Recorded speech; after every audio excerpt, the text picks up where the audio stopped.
श्री स्वामी समर्थ सर्वांना. तर माझ्या मिनी ब्लॉगमध्ये स्वागत आहे तुमचं. आज छोटासाच व्हिडिओ तुमच्यासोबत शेअर करते. तर मागच्या दिवाळीला हे तोरण बांधलं होतं, तर अजून काढलं नव्हतं. म्हटलं चला ते काढून घेऊया.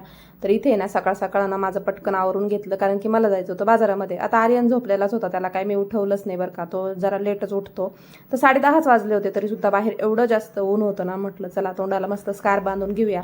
तसं पण आहे ना, मी कुठे पण जायचं म्हटलं ना, अगदी साधी खाली दुकानामध्ये जरी जायचं म्हटलं ना, तर तोंड बांधल्याशिवाय जात नाही.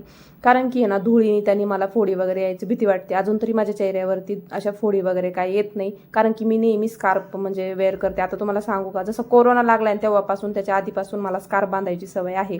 म्हणलं चला बाजारात आले. सगळ्यात आधी मला कोथिंबीर घ्यायची होती. कोथिंबीरीचा रेट विचारला तर ही जी अशी पेंडी बांधलेली होती ना कोथिंबीरची जुडी, तर ती 30 रुपयाला होती, आणि ही जी आहे ना पालक, ती 20 रुपयाला होती. झालं का?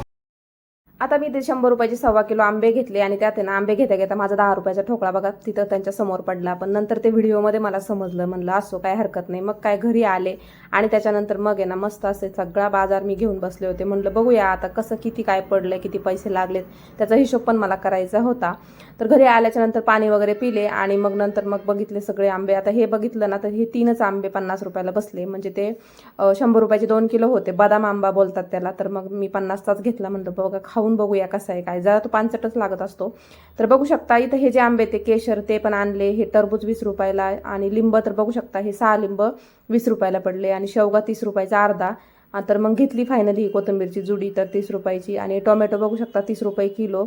आणि आर्यनला हे खायचं होतं पेरू वगैरे, तर म्हटलं डाळिंब वगैरे काय भेटलं नाही, पण पेरू आणले, तर ते मला ना 50 रुपयाचे किलो मिळाले. आता मी आले तेव्हा आर्यन उठला होता, आणि मग मी सगळा भाजीपाला ठेवत होते. त्यावेळेतच मी त्याला मध्ये चहा करून दिला, कारण की त्याला म्हटलं तू चहा पी. तोपर्यंत सगळं जिथली तिथं मी ठेवून दिलं. आता हे जो शेवगा आहे ना, तो लांब लांब असल्यामुळे फ्रीजमध्ये बसत नव्हता. मग आर्यनच्या मदतीनेच मी त्याला कट करून घेतलं, आणि रब्बर लावून मग ते फ्रीजमध्ये ठेवलं. त्याच्यानंतर थंड पाणी पेले, आणि म्हणलं चला आता माठातलं पाणी काही गार होत नाही, म्हणूनच असं बॉटल भरून ठेवावं लागते. मग आर्यनसाठी ना इथं मी मस्त असा पेरू कट करून दिला, कारण चहा पिलेला बराच वेळ झाला होता. सगळं आवरल्याच्या नंतर त्याला पेरू कट करून दिला.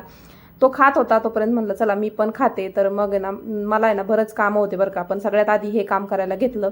आता हा जो दरवाजा आहे तुम्ही बघताय ना, तर एकच बाजू मी ओपन करत असते. दुसरी बाजू काय मला म्हणजे ओपन करून ठेवायची गरज पडत नाही, कारण दरवाजा खूप मोठा आहे, आणि सगळं आहे ना पुसून घ्यायचं होतं. एवढी जास्त धूळ झाली. आता इतका उंच दरवाजा आहे, मला काय ते तोरण काढायचं होतं. आता मागच्या दिवाळीला लावलं होतं, आता येत्या दिवाळीला म्हटलं परत कसं वर्षभर जवळजवळ 6-7 महिने झाले ना आता हे काढलं नव्हतं. तर म्हटलं चला ते काढून घेऊया. मग काय ते व्यवस्थित काढून घेतलं. त्याच्यानंतर मला सगळं आहे ना पुसून घ्यायचं होतं. आता सगळ्या घरामध्ये इतकी धूळ झाली आहे ना, की मला असं वाटायला लागलंय ना घरच चेंज करून टाकावं. खरंच मी पण वैतागले बरं का. घर तर खूप छान आहे, पण असं वाटतं की इतकी धूळ, आणि रोज हेच काम करत बसायचे, दुसरे काही कामं नसतात का आपल्याला. मला ना कंटाळा पण यायला लागलाय. आता म्हटलं चला तुम्हाला ही धूळ दाखवते. बघू शकता ही अशी धूळ उधळती, मग कसं काय करायचं पर माणसाने. आमच्या इथे ना ते रणगाडे चालतात, आणि जरा जवळच आहे, आणि त्याच्यामुळे ती सगळी धूळ जेवढी पण वाऱ्याच्या मार्फत जेवढी पण वरती वरती जाते ना, तर ती सगळ्यांच्या घरात जाते. मला एकटीलाच त्रास आहे त्या धुळीचा असं नाही, सगळ्यांना त्रास आहे.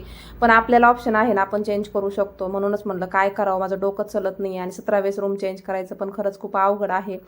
तर असं साफ करायला काय वाटत नाही, आपलं कामच आहे. पण रोज तेच उठलं की धूळ साफ करायची, आणि त्याच्यामुळे काय झालंय माहितीये का, पायाला एवढी वाट लागली ना, माझे पण पाय उरलेत. आजपर्यंत माझे पाय उरले नव्हते, या धुळीमुळे ना अक्षरशः फाटलेत पाय खालून. आणि माझ्या मुलाचे सुद्धा पाय आहेत ना पूर्ण उरलेत, आणि पूर्ण कातडे जायला लागलेत त्याचे, आणि रात्रंदिवस ते पाय आहे ना मातीचे राहिले जातात, कारण की दिवसभर घरामध्ये धूळ येते. आता कसं नाही म्हणलं तरी धूळ येतेच बरं का. त्याच्यामुळे दरवाजे खिडक्या प्रत्येक वेळेस लावलेलं असतं, पण धूळ मात्र येते. त्या धुळीमुळे पायाची पूर्ण वाट लागली. आर्यनची पण पूर्ण पाय खराब झालेत. तर म्हणलं त्याला मग कसं, काल त्याच्या आजीने मस्त चप्पल आणली, पण मला ना ते चप्पलीचं काय वाटत नाही, घरात आपण घालू शकतो. पण आता याचा कंटाळा यायला लागलाय. रोज रोज तेच काम, उठलं की तेच काम करायचं. खरंच खूप कंटाळा यायला लागलाय. बघते जरा विचारच करते. तर हेच सगळं बघू शकता, झटकलं तर किती धूळ आहे पूर्ण हॉलमध्ये अशी. म्हणूनच ना सकाळी सगळे हे काम झटकाझटकीचे करून घ्यायचे, सगळे पुसून घ्यायचं, किचन वाटा क्लीन करायचा. त्याच्यानंतर कुठं कपडे वगैरे धुवायचे. कपड्याला तर कधी कधी संध्याकाळ होऊन जाती. मग म्हणलं चला हे सगळं आवरल्याच्या नंतर मला जेवण वगैरे पण बनवायचं होतं. त्याच्यानंतर आर्यन दुपारी मध्येच जातो आजीकडं, मग काय मला पूर्ण वेळ माझा तसाच जातो. मग त्यावेळेत मला खूपच कंटाळा येतो, म्हणूनच हे सगळे कामं मी आधी करून घेतले. तर चला, तुम्हाला व्हिडिओ आवडला असेल व्हिडिओ लाईक करा. भेटू पुन्हा, बाय.